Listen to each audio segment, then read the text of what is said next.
ഇറാനിൽ ബന്ധുക്കൾ ഭരിക്കില്ല. ആ രീതിയെ എതിർക്കുന്ന രാജ്യമാണ് ഇറാൻ. എന്നിരുന്നാലും ഖമനേയ്ക്ക് നേരെ ഇസ്രയേലിന്റെ വാൾ തൂങ്ങിക്കിടക്കുമ്പോൾ അടുത്തതാര് എന്ന ചോദ്യത്തിന് ഉത്തരം നീണ്ടത് ഖമനേയുടെ മകനിലേക്കാണ്. എന്നാൽ ഖമനേയി തന്നെ അത് നിരസിച്ചപ്പോൾ വീണ്ടും സംശയമായി. ഇറാന്റെ അടുത്ത പരമോന്നത നേതാവിനെ തിരഞ്ഞെടുക്കാൻ ചുമതലപ്പെടുത്തിയിരിക്കുന്ന പുരോഹിത സമിതിയായ അസംബ്ലി ഓഫ് എക്സ്പേർട്സിൽ മൊജ്നാബയുടെ പേരില്ല എന്നും റിപ്പോർട്ടുകളുണ്ട്. മറ്റു 3 പേരുടെ പേരുകളാണ് ഖമനേയി നിർദ്ദേശിച്ചത്. കഴിഞ്ഞ 2 പതിറ്റാണ്ടുകളായി ഇറാനിയൻ രാഷ്ട്രീയത്തിൽ മൊജ്താബയുടെ സാന്നിധ്യമുണ്ട്.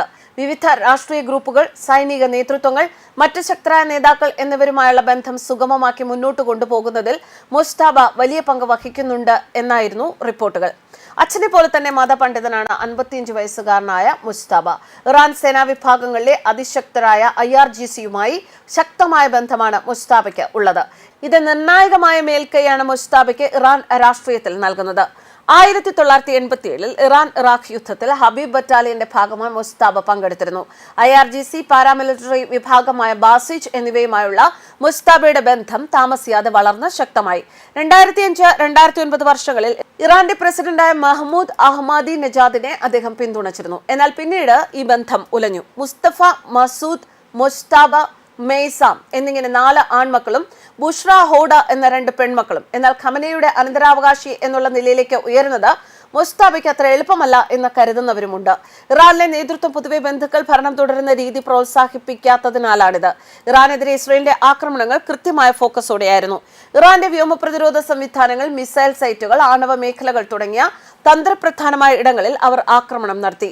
ഇറാന്റെ ഉന്നത സൈനിക നേതൃത്വത്തെയും ഉന്നത ആണവ ശാസ്ത്രജ്ഞരെയും ഇല്ലായ്മ ചെയ്തു.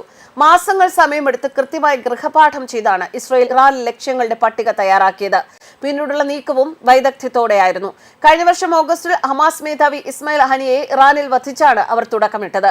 തൊട്ടടുത്ത മാസങ്ങളിൽ ലെബനനിലെ ഇറാൻ പിന്തുണയുള്ള ഹിസ്ബുള്ള നേതൃത്വത്തെയും വധിച്ചു. കഴിഞ്ഞ വർഷം ഒക്ടോബറിൽ ഇറാനിലെ സൈനിക കേന്ദ്രങ്ങളിലും മിസൈൽ ഫാക്ടറികളിലും ഇസ്രയേൽ ആക്രമണം നടത്തി. ഇറാനും തിരിച്ചടിച്ചു എങ്കിലും പ്രത്യേകിച്ച് ലക്ഷ്യങ്ങളൊന്നും നേടാനായില്ല. അണുബോംബ് ഉണ്ടാക്കുന്നില്ല എന്ന് ഇറാൻ ആവർത്തിച്ചു പറഞ്ഞു എങ്കിലും ആണവായുധം യാഥാർത്ഥ്യമാക്കുന്നതിൽ നിന്ന് കുറച്ചു പടികൾ മാത്രം അകലത്തായിരുന്നു ഇറാൻ എന്നാണ് ഇസ്രയേൽ കണ്ടെത്തിയത്. അണുബോംബുള്ള ഇറാൻ മഹാഭീഷണിയാണെന്ന് ഇസ്രയേലും US ഒരുപോലെ വിശ്വസിക്കുന്നു. ആണവ കരാറിൽ ഏർപ്പെടാനായി US പ്രസിഡന്റ് ഡൊണാൾഡ് ട്രംപ് ഇറാന് 60 ദിവസം സമയമാണ് കൊടുത്തത്.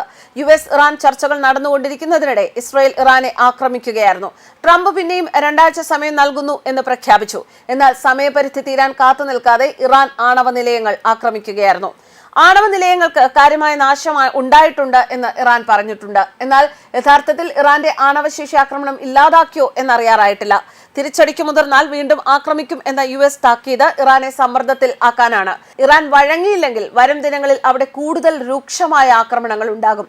നിലവിലെ അവസ്ഥയിൽ ഇറാന്റെ ആണവ നിലയങ്ങളെ വിടാൻ ഇസ്രയേലും US തയ്യാറാകില്ല. ആണവ പദ്ധതി സ്തംഭിപ്പിക്കാതെ അവരുടെ മുൻപിൽ മറ്റു മാർഗങ്ങളുമില്ല. നിലവിൽ മറ്റെവിടെ നിന്നും പിന്തുണ ലഭിക്കാതെ ഒറ്റപ്പെട്ട അവസ്ഥയിലാണ് ഇറാൻ. ധീരമായി സംസാരിക്കുന്ന ഇറാൻ പരമോന്നത നേതാവ് അയത്തുള്ള അലി ഖമനേയി തന്റെ മേധാവിത്വവും വിശ്വാസ്യതയും നിലനിർത്താൻ ഇനി കുഴങ്ങും. ഒന്നുകിൽ നാണക്കേട് സഹിച്ച് കീഴടങ്ങാം, അല്ലെങ്കിൽ പോരാട്ടം തുടരാം. ഈ 2 വഴികളാണ് ഇറാന് മുന്നിലുള്ളത്. പോരാട്ടം തുടരുകയാണെങ്കിൽ ഒരളവ് വരെ നാശനഷ്ടങ്ങൾ വരുത്താൻ ഇസ്രയേലിൽ ഇറാനാകും. മേഖലയിലെ US സേനാ താവളങ്ങൾക്കും അവർ ആക്രമണ ഭീഷണി ഉയർത്താം. പക്ഷെ ആ രീതിയിൽ പോയാൽ തങ്ങളുടെ ആണവ പദ്ധതികൾ പൂർണ്ണമായും തുടച്ചു നീക്കപ്പെടുന്നത് ഇറാൻ കാണേണ്ടി വരും. അടിസ്ഥാന സൗകര്യങ്ങളിൽ ഉൾപ്പെടെ വലിയ തകർച്ചയും നേരിടാം.